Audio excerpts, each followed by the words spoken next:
Hello, Mill Housing Network family. Happy Thursday and welcome to the show. I'm very happy to be here today with our friend Heather Walrath from Navy Mutual. Hi, Heather. Hi, how are you guys today? Not too bad. It's I always call like Thursday a weekend eve. So, but it's okay as long as we get through that last day of the week, just stay strong, right? Yeah, especially after a holiday weekend, it's even Exactly. double. We feel pampered in that sense. Well, today, if y'all didn't know, our topic of discussion is all about life insurance and not just in general, but specifically going into service member group life insurance versus veterans group life insurance. And the way I've, looked at things like this, Heather, is, you could do all the research on your own, but sometimes it's just best to hear it from a pro, and that's why we have you with us today to help guide through these questions that I'm sure. I mean, I have a list, but I'm sure a lot of other people also have these questions. So we're just gonna dive right in if that's okay with you. Perfect, let's hit it. All right. So, like I was saying, service members group life insurance and veterans group life insurance, just for the purpose of today, so we're not rambling on too much, I'm going to go ahead and refer to that as SGLI and VGLI just to shorten it up. So, can you tell us what is the difference between the two? Absolutely. So thanks for having me. I'm also a military spouse, so I've had to navigate all of this personally, and there is a lot of things that are misunderstood. But first of all, SGLI is a really great benefit that's available to all of our service members. So everyone who is active duty, once they come into service, they're automatically given SGLI policy of $500,000. Now you can reduce that amount if you want to, but the maximum you can get is 500,000, and that's the default. They pay $30 a month for that, regardless of their age, regardless of their health. They have that as long as they're on active duty, and then for 120 days after they leave active duty, whether they're separating or retiring. VGLI is the kind of the counterpart to SGLI that is available to service members after they leave active duty. It has very similar coverages for life insurance and additional benefits, but the cost is different. The cost for VGLI is based on the age of the member, and it changes every 5 years. So SGLI is while you're on active duty, flat rate for everybody. VGLI is available after you leave active duty. Perfect. And that's kind of what I assumed, but it's just always best to clear the air and that and make sure. So, you know how you were saying, active duty versus being a veteran. So does an SGLI coverage automatically convert to a VGLI, or, if so, when does that happen? Or is that something that you would have to do yourself? How can you give us a little bit more into that? It doesn't convert automatically, okay? It's an available option. So once someone leaves active duty, they still have coverage of SGLI for 120 days, and that's free. All right. At day 121, if they want to, they can have that policy convert to VGLI. But it does take action on their part. They have to go online with the VA. This insurance is not provided by the VA, but the VA manages the program. So you go to the VA site, and you can enroll in VGLI. You can get up to what you had with SGLI. So for most people, they have 500,000. So that means they can get up to 500,000 with VGLI. If for some reason someone reduced their SGLI coverage and they only had, let's say, 250,000 when they left active duty, then the most they can get with VGLI is 250,000. But it does take action. Now, the great thing about having SGLI is when you do transition, you can get VGLI without any medical underwriting. So typically, when you get life insurance, you go through a medical underwriting process. You have to write down, what medications you take, any health Ah, diagnosis, and then they decide if they'll insure you, based on your medical history. So with wow. VGLI, you don't have to do that. So unfortunately, I've worked with members who maybe are transitioning and have cancer or diabetes or MS or something where it's going to be difficult to get insurance, but VGLI, there's no medical underwriting as long as they get it within 240 days of leaving service.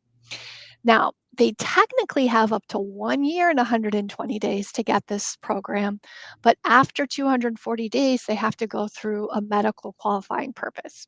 So, my tip for anybody transitioning is your magic number is really 120 days, because you do want to make sure that you've got coverage in place. You don't have any lapses, because after day 120, you have no coverage with your insurance. So, that's really important.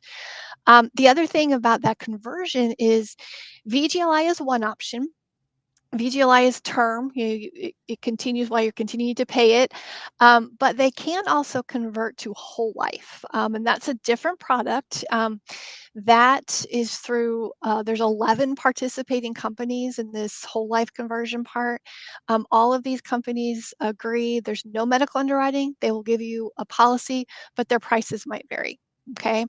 At Navy Mutual, we will also do that for any service member. We're not officially part of the program, but we want to take care of our veterans. So we offer that as well. So if anybody wants to get our flagship whole life product, there's no medical underwriting as long as they're doing that within 120 days of leaving service.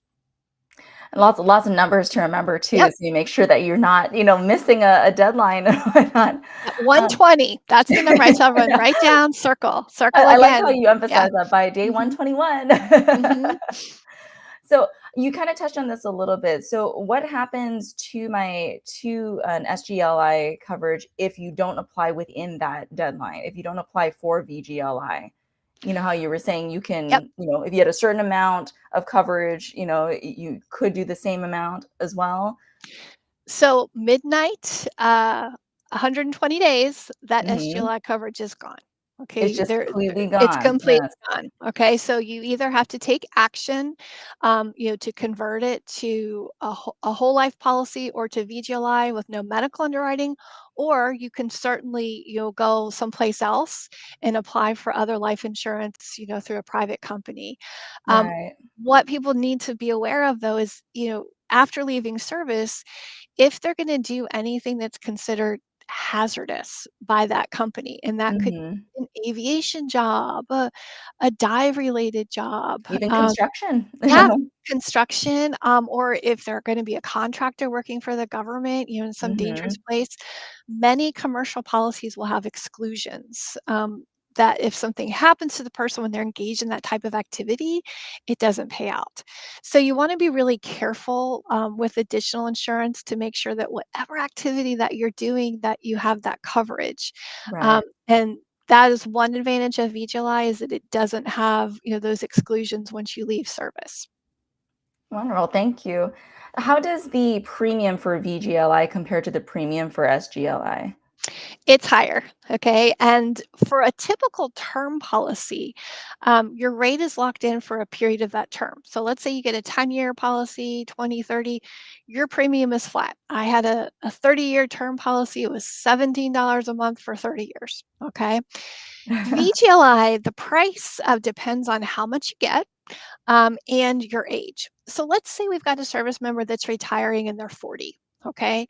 Um, they are going to be paying $80 a month for that $500,000 coverage. All right. But when they turn 45, happy birthday. Now they're going to get charged $105. And then at 50, it goes up to 165. So VGLI gets pretty expensive as you get older. It finally caps out when you're 80. They've decided they will no longer increase it, but at age 80, you're going to pay $2,250 a month currently for that coverage.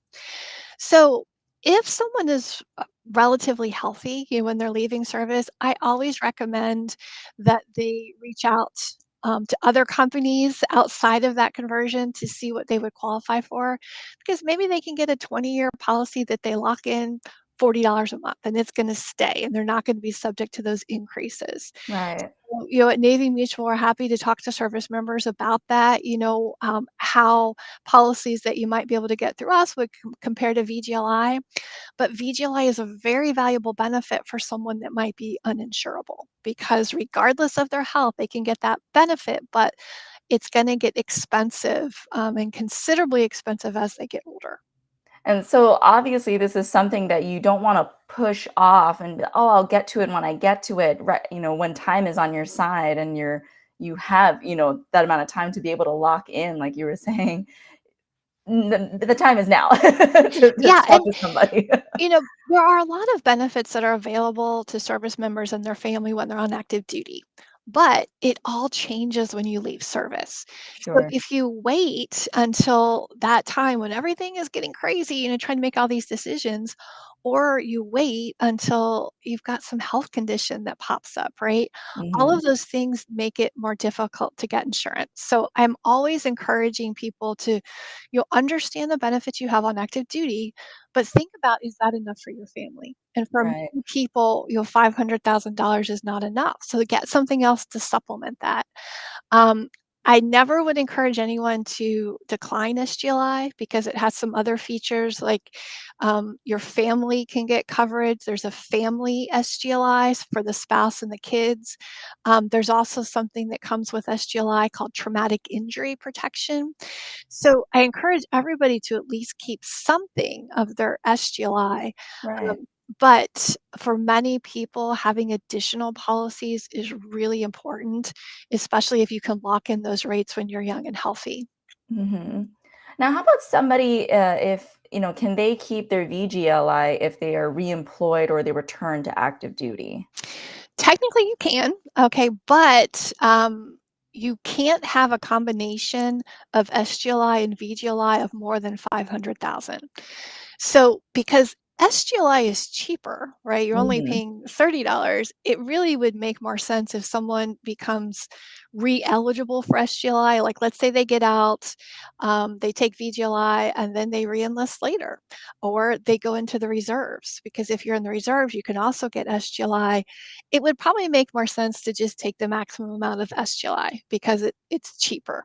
In theory, you could mix them if you wanted 250 with VGLI and 250 with SGLI, but again, you're gonna pay more for the same Right. coverage. Mhm. Right. No, that makes sense. Are there any tax implications for the VGLI benefits that are paid out to beneficiaries? Like, is it Well, something, a responsibility you have to be aware of? no, actually, with most life insurance, the beneficiary, the amount that they get upon the death of the policyholder, that's tax-free money. So insurance proceeds are typically not going to be taxable. Whether it's VGLI, whether it's your Navy mutual policy, you don't pay taxes on that, the beneficiary. So that's very helpful, in terms of estate planning and things like that. With VGLI in particular, you can elect a lump sum payout, so it's all paid out at once, or Mhm. it can be paid out in monthly increments over 36 months. So you might want to think a little bit about your beneficiary's money management Spending style, habits, right? right? Someone, it would be hard to get that lump sum, would they blow through it? Maybe Right, that's better to stagger it. So that can be an option that that policyholder has. right. Can a service member designate multiple beneficiaries for VGLI? Yes, absolutely. So now it's all automated. You can go online to the SOS enrollment system. It's the SGLI online enrollment system, and you can designate your SGLI beneficiaries. Super important for people to think about, especially as they have children, they get married, they get divorced, updating that. Whoever you have named as your beneficiary is always going to trump what's in your will. So let's say your will says, my spouse and kids get everything I have, but when you came into service, you didn't have a spouse and kids, so you wrote down mom, right? And you pass away, well, mom would get that money, right? So, Sure. having those conversations I think is really important as life changes. And you don't want to wait till right before you deploy or something like No, that, right? no. On that stuff. So, have money dates, where you check in and you think about this. You assess your coverage to make sure it's still enough, as life changes. That's really important to do along the way. Yes, and, again, nobody may want to discuss that possibility, but it is a very important conversation to have, it's not being morbid, but being realistic. Right. It's planning, it's taking care of your family, right? Plan exactly. Yeah. Mhm. So, what happens to VGLI coverage if the policyholder passes away or becomes terminally ill?